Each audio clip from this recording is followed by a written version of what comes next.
I'm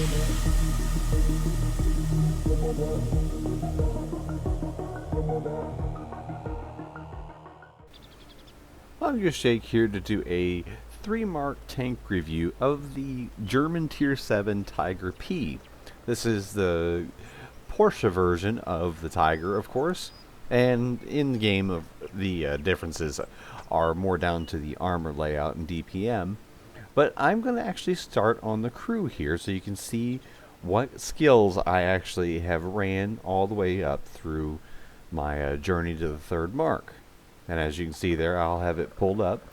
But mainly I actually did vision and combat skills, and I did want to make note of the safe stowage on the loader, because I do also run the directive to help with that, because you will take some ammo rack damage here and there with the Tiger P. It can actually be ammo racked through the shoulders, and I only ran, as you can see there, 50 AP and only 16 premium shots, and I only carry a couple of HE just in case of Scorpion Gs or the must reset situations. The HE on the 88 is not really great, but with my crew and my equipment, I have just about 2,000, a little over 2,000 DPM and 461 meters of view range, which is important. Having view range is always good. That's why I run in conjunction vents and optics, even on a heavy. And that's also why I was running recon on my commander and situational awareness on my radio operator. It does help, especially in certain maps where, say, Prohorovka, you can position yourself on the middle ridge and actually do some spotting. But now the main benefit of the Tiger P versus the Tiger 1 is the armor. Now you'll hear a lot of people say the armor is no good, but looking here, compared to the 175 millimeters of penetration off of the IS's 122 millimeter gun, the front of the Tiger P is actually fairly immune to it. Now, of course, you have the weak spot of the cupola, the 2 shoulders, and the lower plate. But the lower plate and the cupola are very common weak spots, so I'm not going to hold it against the Tiger P. The 2 shoulders are an issue because they can be hit from the front.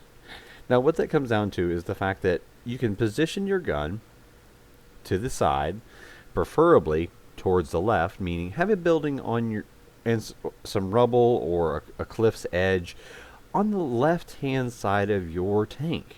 It'll cover the cupola, as you see I'm making my mouse there. I'm going up and over it, showing you if you position to where you can cover that left side, you can actually cover the left shoulder and the cupola. Now, if there's a little bit of rubble, like say Himmelsdorf, if you're in Himmelsdorf coming up from the south, you can position right up against that building. There's rubble at the bottom of the building that covers your lower plate, and the building B on your left will cover up your side, which, as you can see, that shoulder is a wraparound on the side armor, and you can also get that cupola covered, which makes you pretty resistant even to the premium of the IS, which has 217 penetration. You can see there, he's only got about a 50% chance to go through you. And if you combine that with some moving, wiggling, and not just simply sitting still, against the same tier heavy, you're pretty good.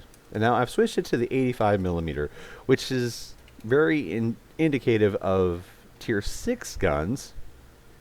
It's, again, that shows a pretty good portrait of what you could expect against equal or lower tier vehicles.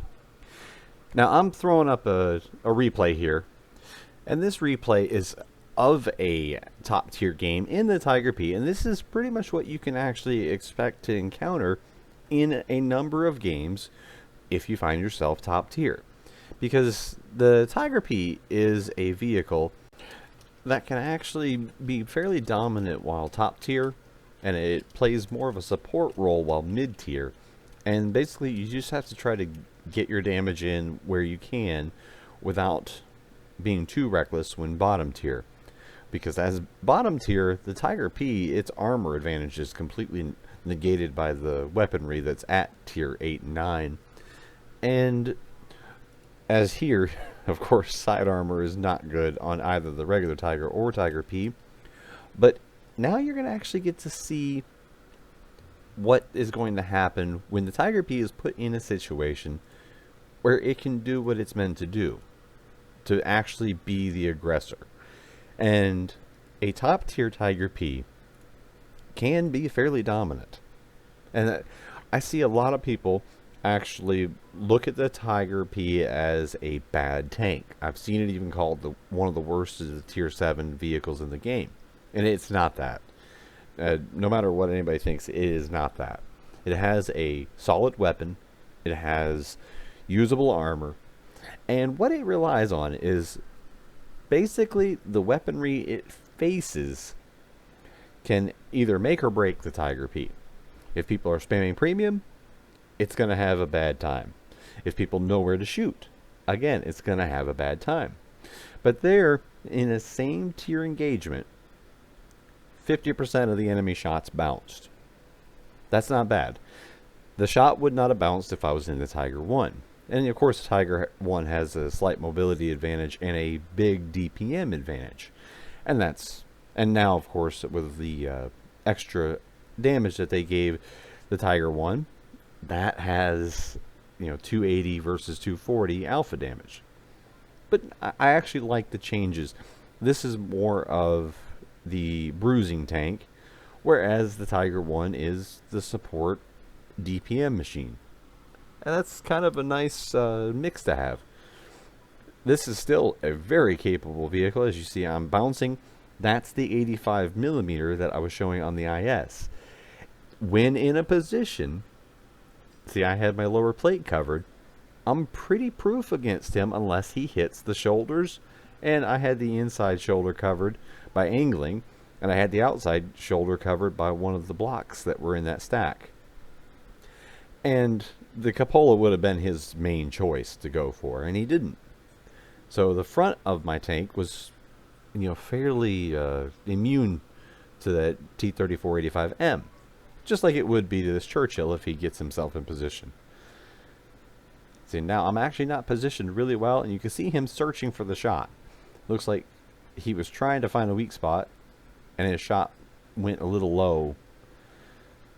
And now the M10 RBFM is focusing me,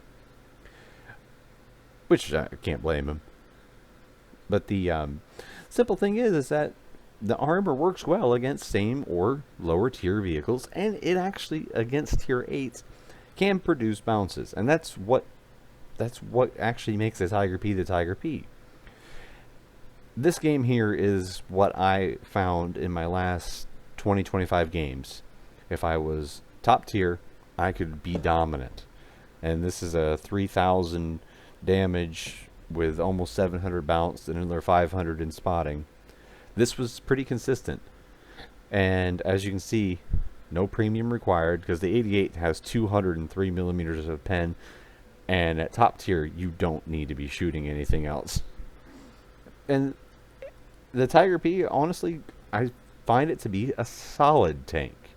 And that's about what the review would end up coming down to. It was a solid tank. It was enjoyable to go all the way to the 3rd mark. And using the few tips that I've put in, I think that more people would come to enjoy it rather than dislike it, as has been the current popular opinion. It's not the best tank.